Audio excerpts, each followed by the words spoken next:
Hey guys, we're fucking here, and we're happy you are too. Yeah. Motherfucking Tom. Woo. I'm sorry. Tommy was a master of his These own, guys are of a still martial arguing art, about Power but Zach Rangers. invented his martial art.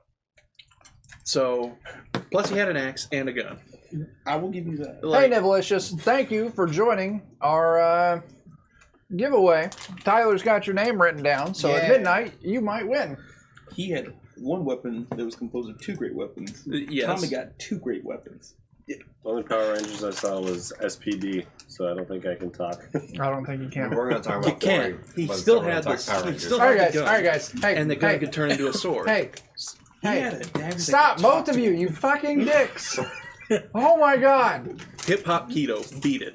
You can't. Fucking Christ! Welcome back to the show. We're here on this episode to talk about our Power collective. Rangers. No, shut up. Our collective opinions of 4th edition. Before we get into that, we just want to remind everyone that we are having a giveaway right now. To enter, you have to be following us on Twitch. You have to say in the chat, "Hey, Chuck, this one time," and then give me an awesome, or a dice horror story. Awesomeness is subjective. Nevalicious just gave us one. "Hey, Chuck, this one time, I built a character all around the idea of being a horseman. I played it up every chance I got, even though it was an urban adventure, and we never even saw horses. Months into the game, the party finally decides to go on a little ride and rents horses to get there faster. 4 animal handling checks later, with a 1, 4, 5, 1, I've dismounted myself, dismounted our druid, and sent 2 of the rental horses screaming into the distance in opposite directions. That's fucking rough. So, once again, follow us. Give me a dice horror story, and then be here at midnight, and you might win. Someone is new. Are Alex and Joe new? Someone's new. Wait, what? I don't know. Also, hi, troll player. Yes. That's false. Hello, troll player. All right, so Joe is the newest. So who was the person coolest in the Power party. Ranger troll player? Was it Technically, Tommy it's or you. Zach? I think you're the newest Tommy. in our party. what are we talking about? Oh, Power Rangers. Are we talking about multiple things? we are. No. We're talking about As who's far the as newest person in the party. this See, the group time is where concerned, The Black Ranger Joe had is the Green newest. Ranger power shield. Yeah. That is He joined my favorite. after we That started was streaming. fucking Oh, you're talking about sweet. 4th edition? 4th No, edition, no, no. it's been- Oh, no, you're right. All right, everyone, shut up. We're off topic. It happened. We derailed hard. Exactly. How did he play that dagger Shut up! through his helmet? Shut up! God damn it! See, the helmet had lifts, so it Fucking Christ! and they were in a perfectly Oh my made God. I'm just position. gonna turn that microphone off. Yeah, I'm just gonna have to mute you guys. No, here we go. 4E D&D. No, everyone's been here. Some of us have missed nights and others haven't. Yeah. Oh, I think yeah. Alex missed the first session. I Yes. missed the second session. That's and true. We're here Yeah, for the that's third right. one. Correct. Yep. So, Libris Arcana. This episode is brought to you by Libris Arcana. Head over to LibrisArcana.com and sign up for their dice subscription service. If you use discount code Kobold to check out, you get 20% off your first purchase. Or do our little competition we got going right now, and you may get a month free of that. Yeah. So, last episode, we finished up our little playthrough 4th edition. It was a play test for me. I'm writing a new adventure for the Notorious DMG, and you guys were my guinea pigs. I've definitely found some things that I did not like that I wrote out, and so I'm going to be changing it for the adventure. Mainly the trip through the Wizard's Tower. I really liked the flavor of that first goblin that came out, Oh, the with one that exploded. the little butler. Yeah. But then it was just regular combat through the rest of it. So when I rewrite it, Oh, you yeah, have to lay it on him a little bit. give us some Christopher Waltz there. Christoph Waltz. Christoph Waltz. There you go. There it is. Gotta continue with that for the rest of the night. Yeah. Oh. Yes. No. The fans demand it. Oh man. Maybe. I Do you don't mind maybe. if we play 4th Oh. edition, Monsieur Lucky? I am Christoph Waltz playing Eodos Brises, and I am pretending to be a human named Christopher. There you fucking go. Yeah. Correct. You're Sean Connery. Yeah. Oh, yes. Anyway, I, there's so like many. every Let's single movie not. he's been in just left my Right. head. So anyway, so I am going the through the last dungeon, I'm going to pull out the other combats and do more comedic style, Please pass the spaghetti. quicker paced combats to kind of make it a little more funny. I don't know what I'm going to do with the demon. I really didn't like what we did tonight. I wanted to get the skill challenge in there, so I shoved it in. I don't think it contributed to the story. And then having the demon attack the town, I don't feel like it was in place. Maybe I'll have the demon just come out and you guys can just fight it in the top of the tower and see where it goes. Or maybe lure you guys into the room and the door shuts and you have to fight the demon inside the room. Mhm. But that's more writing. Hint somewhere that he's planning on going back to town or something, maybe. Yeah, and you have to stop him before he gets there. But that's more. True. That's more That's more this adventure yeah. and not the actual mechanics. system. Yeah. So, what do you guys think of 4th edition? I think if you like tabletop, minifigures, battle mats, Yeah. it's pretty good. I think if you like quicker theater of mind play, it's near impossible. I would agree with that statement. It's far Yeah. too rigid to do the free form like we do with our. It really is. Well, and then it's the not doing a grid would do a disservice.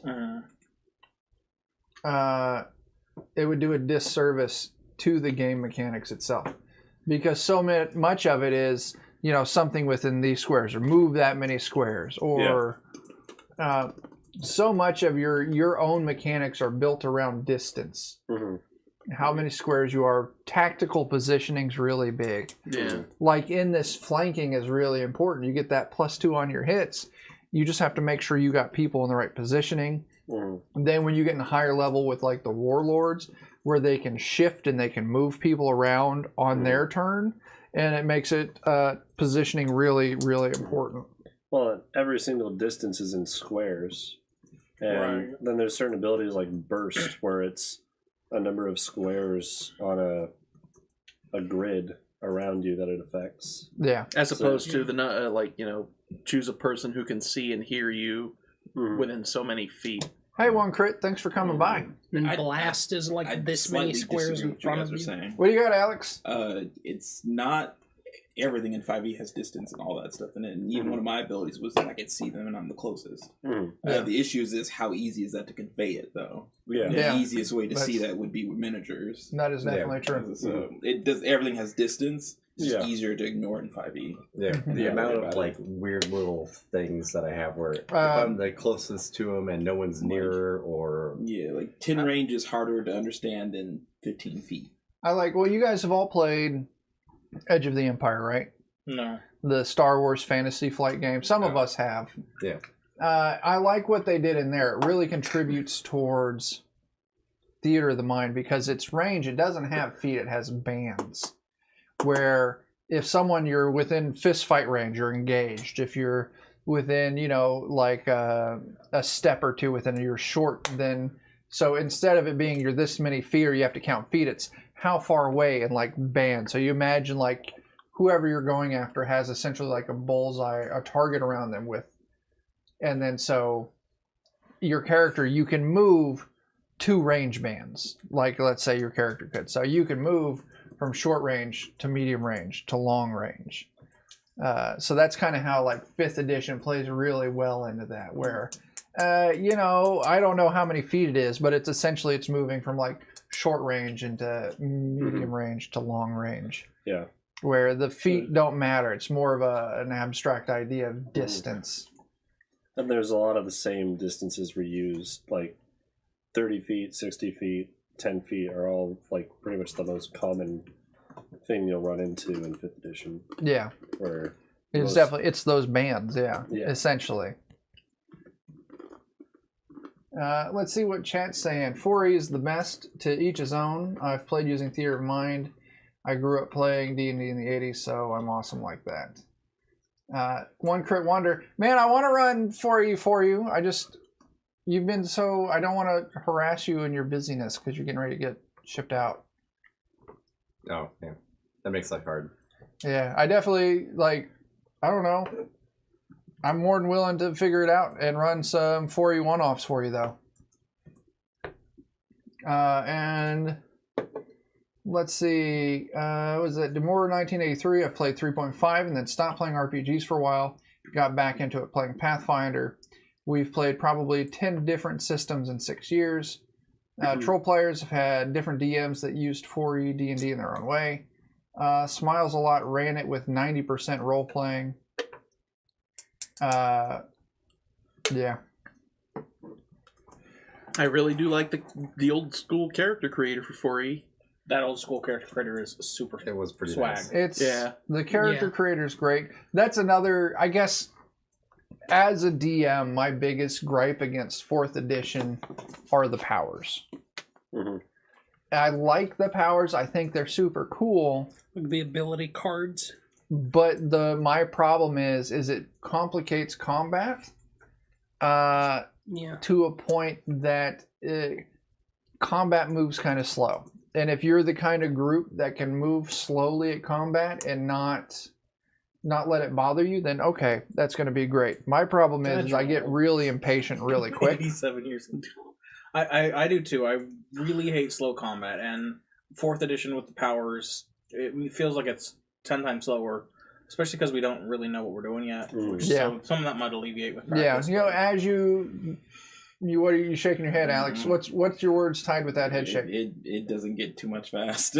Well, and it also compounds. Every level you're getting new powers. I think having a little more variety would be nice because I felt like I had a handful of spells that were so circumstantial I didn't have a good opportunity to use them. I'm just thinking it's just like you get to a certain level, it just becomes a raid. Mm-hmm. And do monsters die quickly in a raid? No. Yeah. And it's a slog, and like in a raid, it's a slog to get through even trash mobs. Mm-hmm. And that's very much what I feel like this is. It's a D&D version, or it's a tabletop version of like an MMO. And I feel like a lot of the powers aren't super varied. Like I have 2 different powers that are shoot 2 bolts either at one enemy or at 2 enemies. Yeah. One does slightly more damage, but it's an encounter only versus at will. And Yeah. Troll Players puts out, we can limit short rest to reduce power use. You can.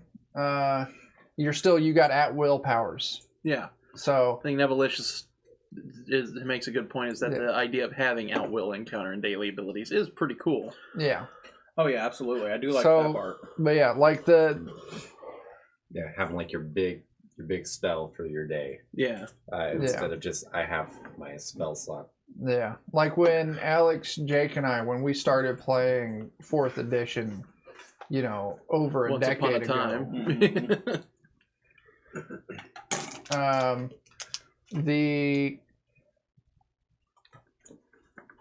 I would just, of course, I didn't know what I was doing as a DM at the time. So we were all, but I would just make like, a one shot, a little adventure, which would be like just a super short, like 2-room essentially dungeon with a little combat, a big combat, and that was it. And we would play for like 6 to 8 hours just in those combats. And I'll have to check that out. Thanks, Troll. Yeah, Colville's got a good video about 4E.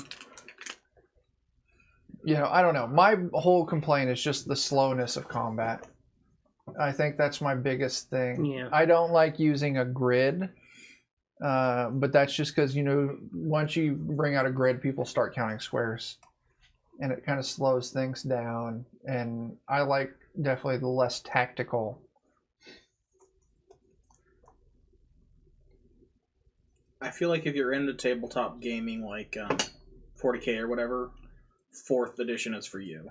Oh yeah. Yeah, that's It's a lot of getting out your ruler sitting and down a ruler and making sure that all 20 of your squad is in firing range of the in the right amount of half cover or whatever. Right. Well, definitely, like old D&D when it was made, it was based off of like war games like that. Yeah.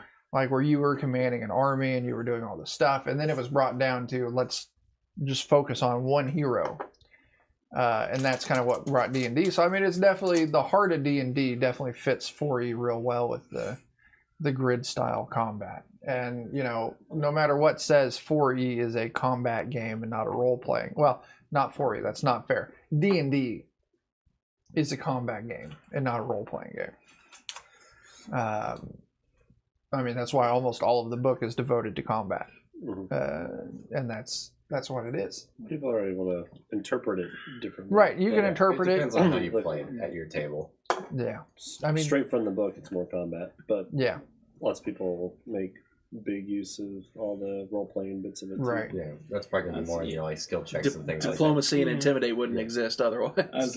My issue with that, though, is that 5th edition does encourage my role playing. Like, it aids to it. Like, weren't you a ranger? Didn't have anything on animal? Right. Nothing. You know, there's no animal, no favorite enemy, none of that stuff. How many times have I talked to animals, cast animals? Oh, absolutely. Or, you know, had fun with goblins because they're your favorite enemy. You know, like that's absolutely contributed to the role playing aspect. Like 90% of this character building is crunching numbers, where you have a background in 5e, which is given to you. Like, yeah, the background's a really nice thing. Like, I don't know if you. Like, I would assume we might not be going back to our campaign.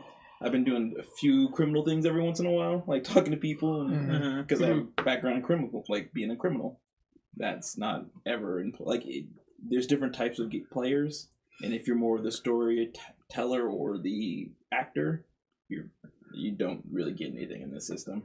Well, in 4E, yeah. Well, it's like the world is there, but for the most part, you're just running dungeons and raids. Yeah. Neville's bringing up a point about how it seems to try to capitalize on the popularity of World of Warcraft, and that was one thing I noticed, at least with the Warlord class, is that there are 2 types of Warlord. There's the kind that can heal, sort of cleric, diet cleric. Yeah. And then there's you know, the standard Warlord, what people use it for, which is the chess master for manipulating the other pieces on the board. And it's like, you know, from the get-go, it's like you have your class, and then you have different specs which play roles, and it's like, yeah, that is very much an MMO style. What's your build of Warlord? Exactly. So so there's much less of a sort of an actor sort of mentality to approaching your class, rather than, you know, this is how my character does things. I have to create a background that fits it. Yeah. Does 4E ever get bards? There are bards, so. It might be in one of the other books. I feel like it's just kind of interesting that the bard, which is known not to be very combat intuitive, didn't make it in the first book. Yeah. What was it? Let's see what chat. Troll Player once said, we already got that. 4E combat gets longer. Savage World is pretty quick. Still can't deny the influence of MMOs on 4E, says Navalicious. Demura says, I think it's fair about D&D, but you have to find a way of making it more RPG. I agree with that. Even if there aren't strong rules, like Joe was saying, even if there aren't strong role-playing rules, you can still do it. There's enough mechanics there, you can do it real loosely. And I think there are some, I don't know about 4E, but I think there are definitely some rule books for something where it says, like, an encounter might include you're trying to talk to somebody. Yeah.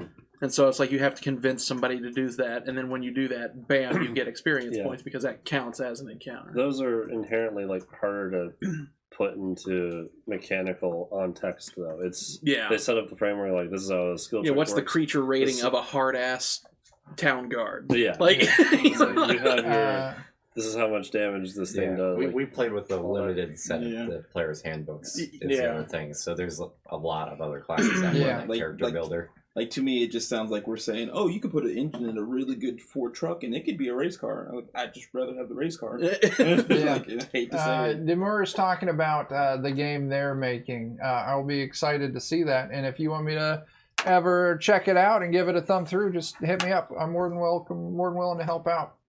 But you're saying, like, you get XP out of non-combat? And I think when I do XP, I always give non-combat XP because it's important. You do something, like he says, you pick a lock, you get XP. I agree with that. You just got to hold people to You their negotiate proficiencies. with a shopkeep, you get XP for that. You move the plot along, you get a lot of XP for that. Yeah. That's more what I like XP setup.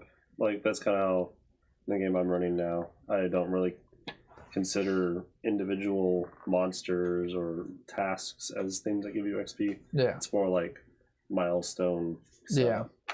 Well, that's like even the term that I was gonna say there is milestone. Well, yeah, it's fifth, milestone. like there is milestone where it's you progress far enough along.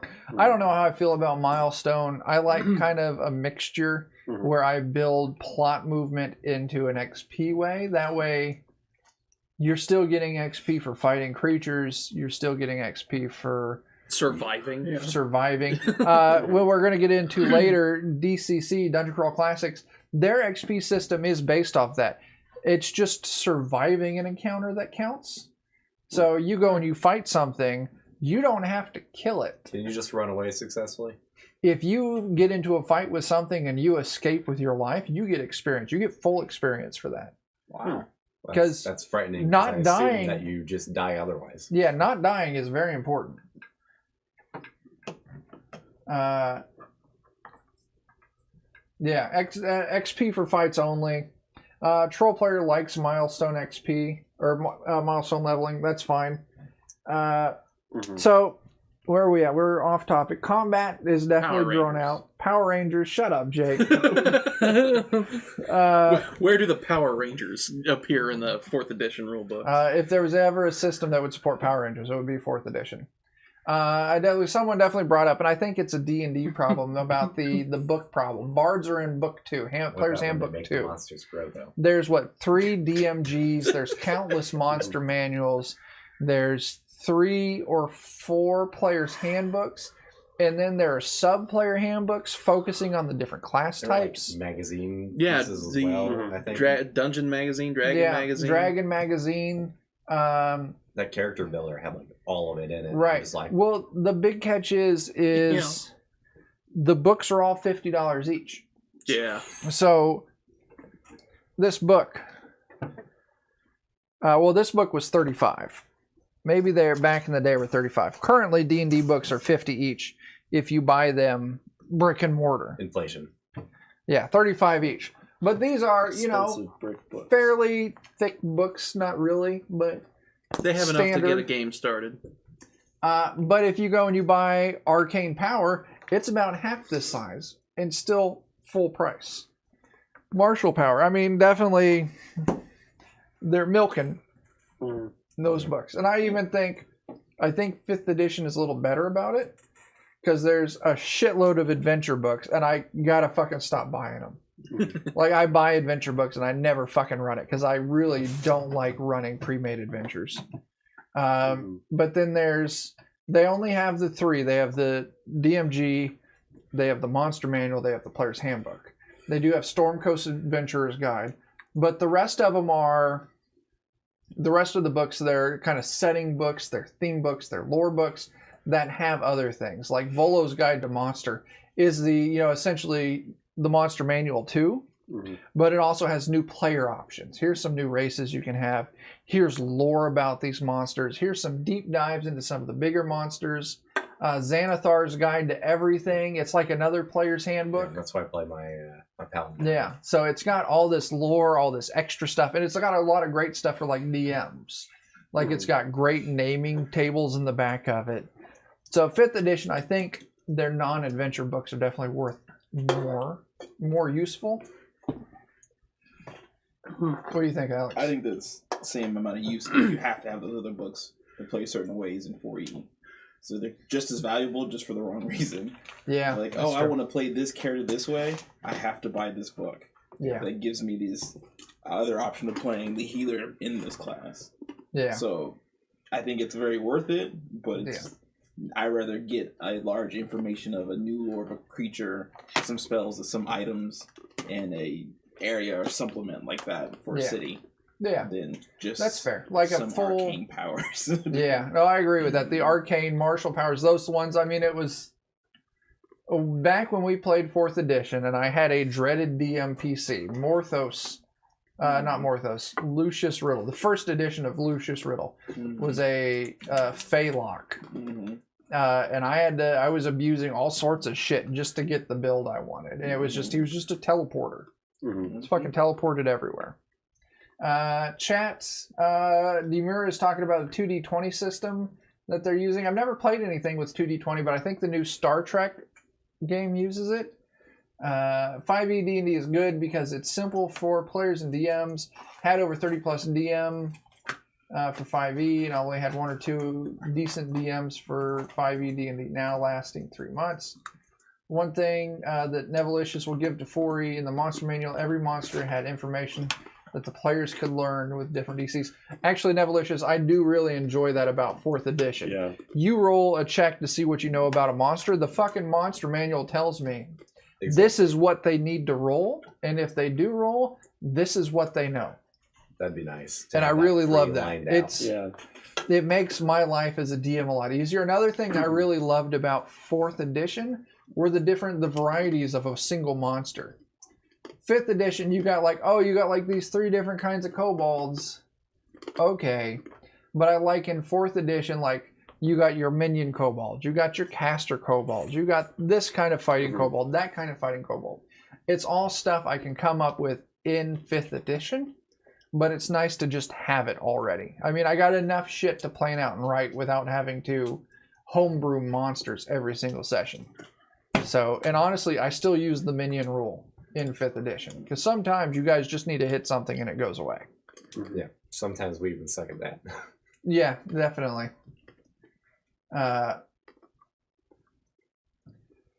What else can we talk about in 4th edition? Combat's slow.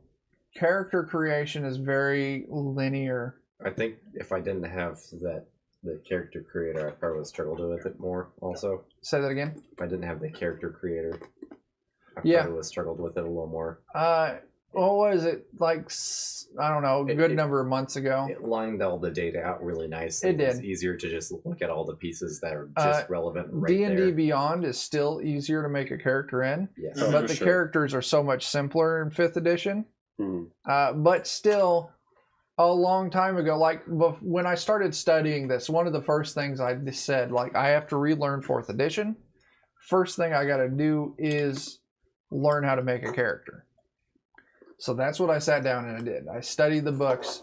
I made a bunch of characters, and it was a pain in the ass. None of it's like very organized. Yeah, well, D&D usually, it's really easy to get a not organized for character creation. Like 5th edition still has some shit that's not right. Character creation. It's kind of run of the mill for shit not to be organized in a useful way. But 4th edition was definitely, and then there's, if you're a caster or if you're this kind of class, you can use this or this for your AC, whichever is higher, or if you have this, you can use that or that. I had a handful of things like that on 4U where it's like it was my Eldritch Blast, I can use this for that. Did you guys... Constitution or Charisma, I think. Right. Did you guys look into the feats very much? There's a ton of feats. There's a lot of feats, and I think I picked poorly, probably. But I just took what was available according to the character creator. That's something I like what they did with 5th edition now. I did like... I thought it was fascinating. They had a Drist character, like preloaded into the character creator. He was like a level 22 character, and like I read a lot of the books, and like they have feats are like specific to like he does that in the book, and they have a correlated feat. Like it was interesting because like it was his character. Nice. Down to like the crazy bullshit to fighting and like the other stuff. Well, one feat that I found back when I had my dreaded DMPC is there's a feat that lets you make your primary attacking whatever ability score you wanted. Wow. So as a warlock, I had my fucking charisma cranked way the fuck up. And then I took this feat that let me use my weapon attacks on charisma. it was like, that's fucking stupid. Mm-hmm. But I mean, I guess some min-maxer will love that. Yeah, you get that was the thing about 3.5 and 4.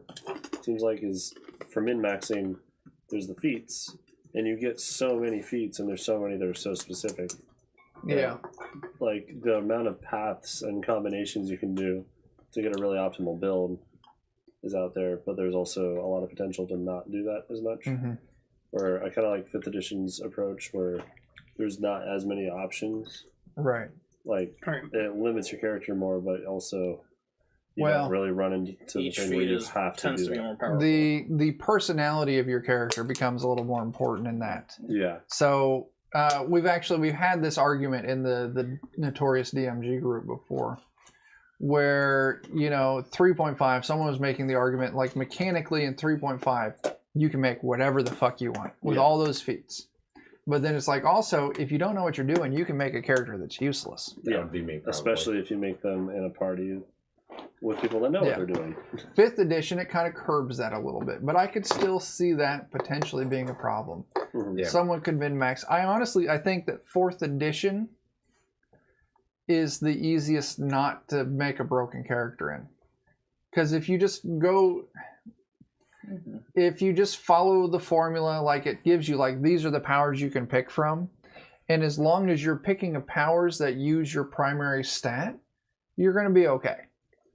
Mm-hmm. Feats can definitely help, but I don't feel like there's any feats out there that Wildly overpowered. that really break shit. I mean, yeah. 4th edition, there's a ton of feats that are all very, very specific. Which, I don't know, I don't like that. I feel like, a +2 or rolling a slightly bigger die for one of my abilities isn't as impactful to me as some of the cooler things you can do with the 5th edition feats. Yeah. But I guess, you get one every level, so once you get 25 feats, Yeah. It's a lot more to keep track of. In my opinion, that also it's like a trading card game though. Like you can release a set of 300 cards, but there's only 10 good cards. Those are the cards you pick.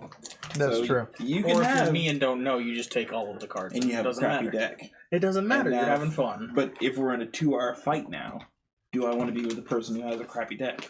That's true. No, this just doesn't make it fun.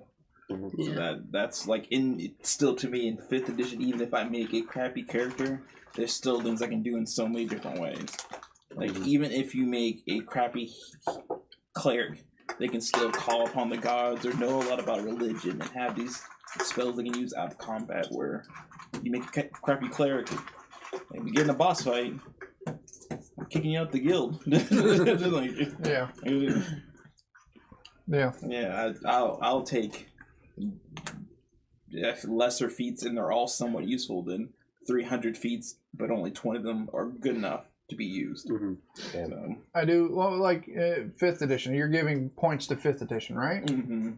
5th edition feats, I really like Morthos the Red, my character in your campaign. Mm-hmm. The feat I have lets me use medium armor. Mm-hmm. I was so fucking hyped about that because I had the idea of Morthos being a real gish fighter. Like I can do spell casting, or I can get up there and do melee. Mm-hmm. The Warlock Pact Blade of the whatever the Pact of the fucking pointy thing, Pact of the Sword or blade or whatever. Yeah. Lets me attack twice. Like great, I can attack twice with my pact weapon.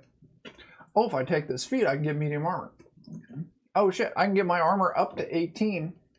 I can cast spells really good, or if I need to, I can wade into combat, and I can, like, I'll never hit as good as a fighter, but I'll hold my own. I'll hit harder than a cleric. So I really like that 5th edition, the feats kind of help you round out your character, but they don't make or break your character. Which, that's another thing I dislike about the 4E feats, which if I wanted to do that with my build of Warlock, I couldn't. I literally can't pick that feat because I don't have enough strength or dex. Oh, yeah. Yeah, it's a part of a set piece of character to get that feat. It's already... So many filters. Right. Well, it's made for a certain build already. Yeah. It's made for, getting the strength guy who didn't get didn't pick the right class, he can get medium armor. Not for I want to just get medium armor. Which once again, if I'm want to be a part of the story or I'm into role playing, it kind of sucks that I can't do it now because I don't have one more dex. Your chance for that player is out. Yeah. I'll see. So once again, 300 feats, but I can't use the one I want. Yeah, I consider a person who likes to roleplay more than anything, and in second, I like to be a part of the overall story. Yeah, and this just doesn't give me anything to do that.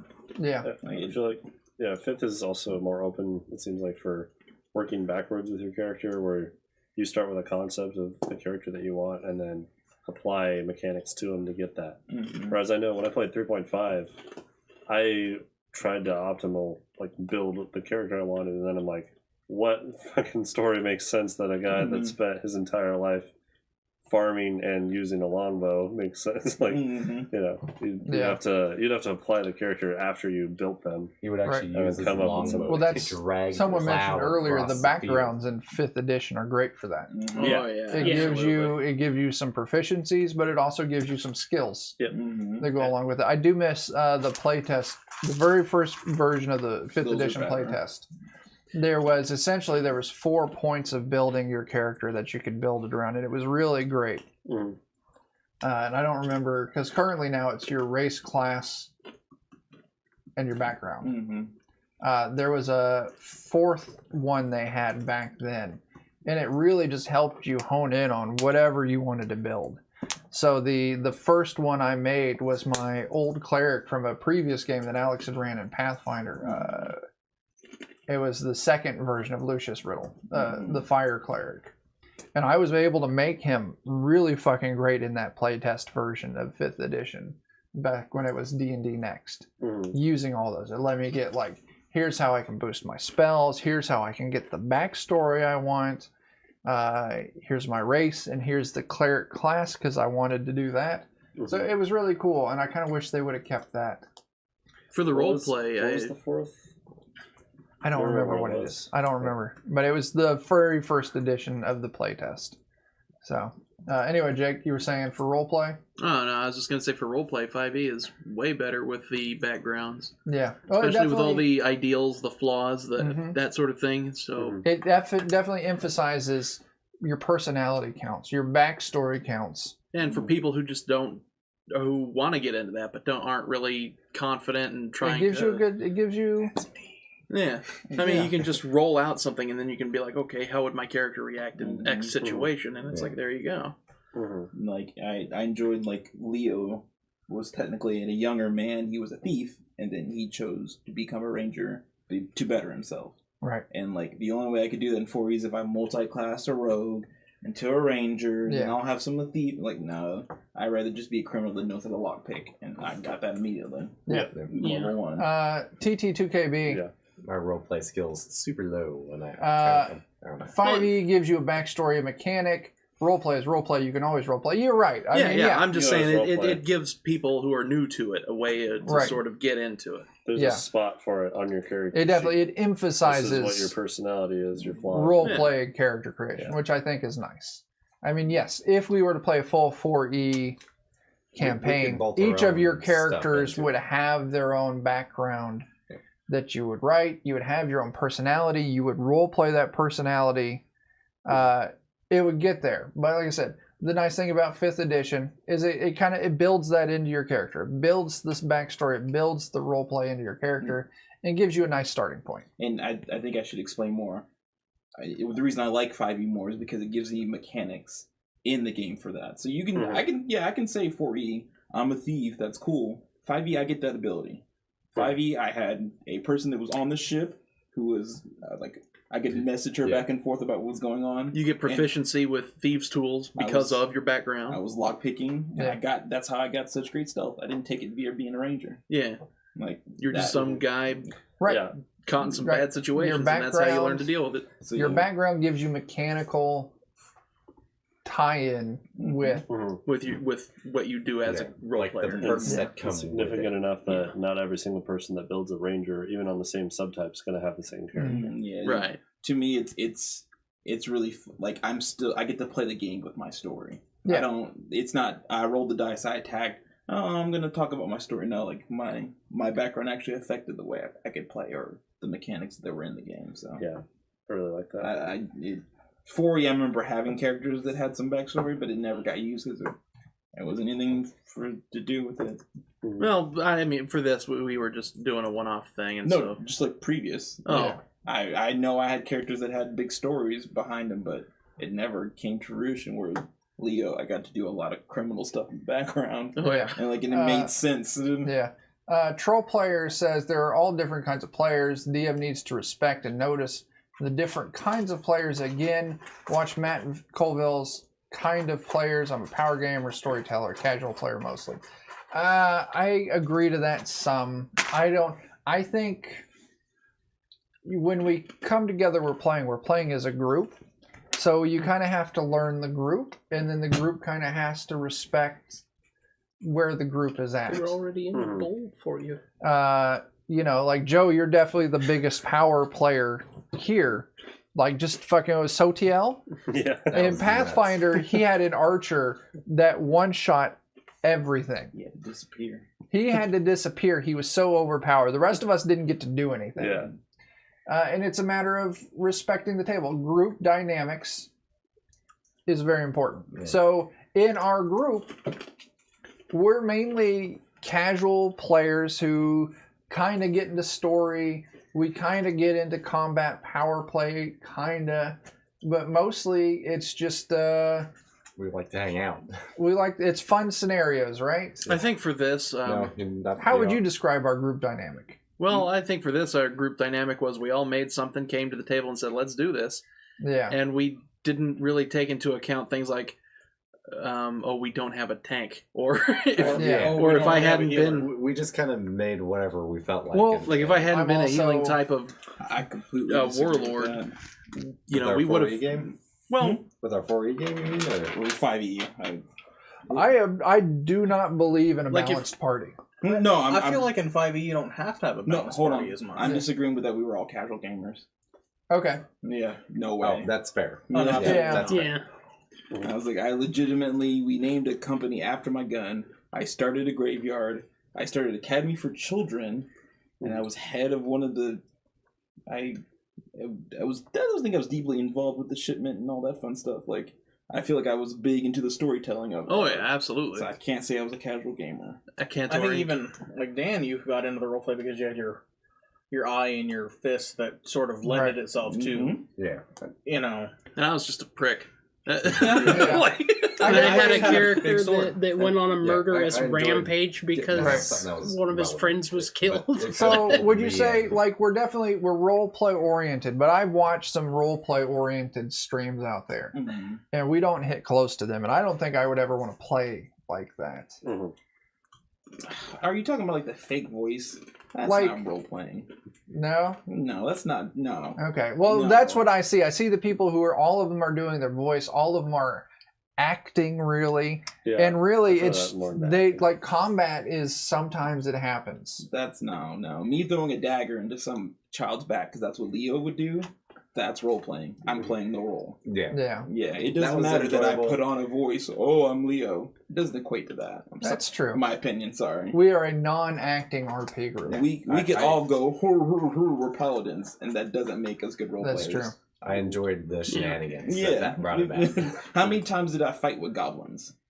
Every chance you fucking got. That's what Leo would do. That's true. Jasper just- kept a gun under I his just table. asked my player out. Whatever How Leo many roll times play. did I have to break up a fight with goblins? Yeah. Yeah. You had a family and a royal, like, and guards running with you.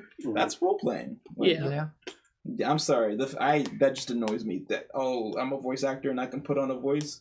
No, that doesn't make you a role That's player. That makes you. I don't know.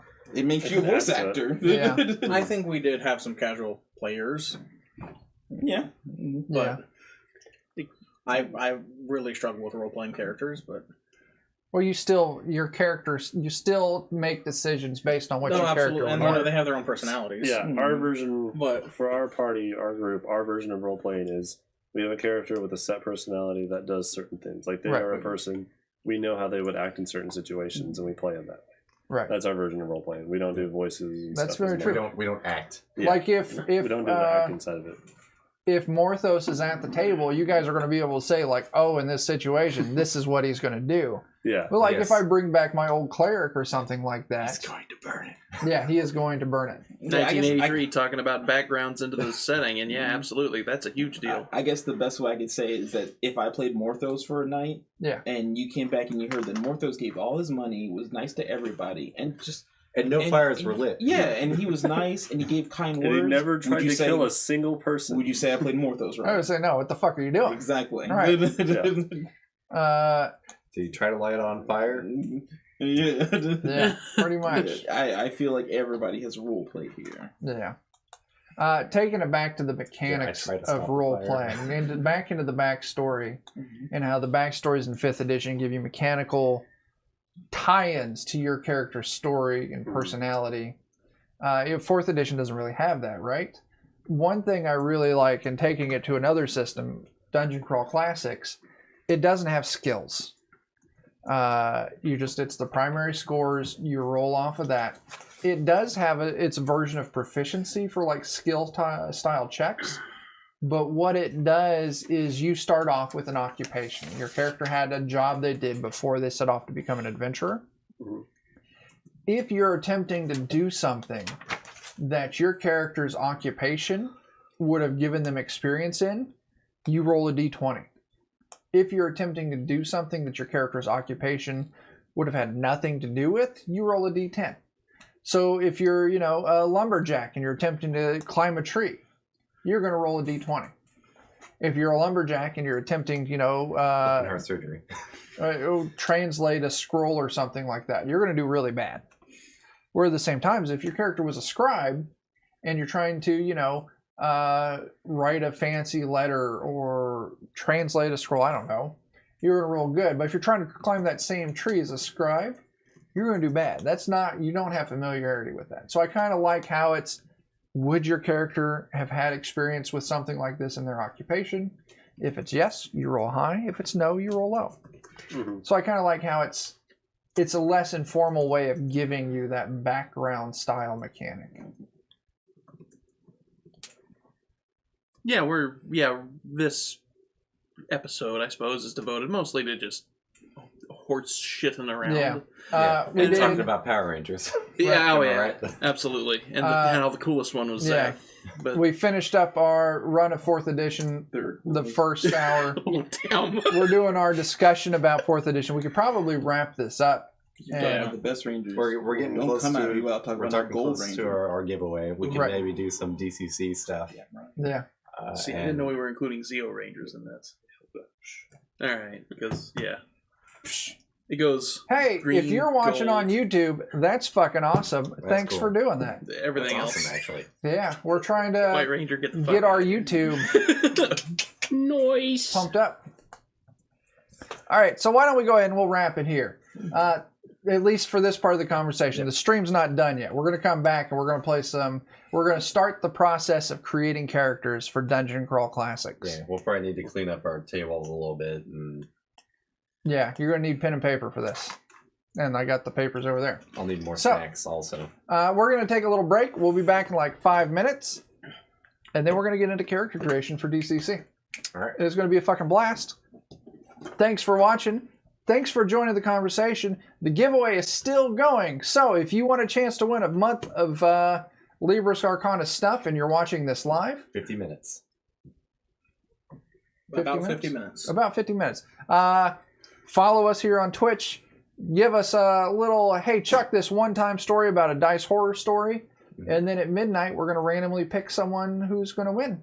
Yep. Month Libris Arcana. How many names we got so far? 4. 4. We only got 4 people, Yeah, so good chance right Chances now. are good. chances are great. 25%. And the purple haze dice roll like a champ. But you got to be here at midnight when we do the As a call. matter of fact, we'll roll the Libris Arcana dice. There you go. Damn, man. All right. So, Dan, take us to break. We'll be back in just a few minutes. All right.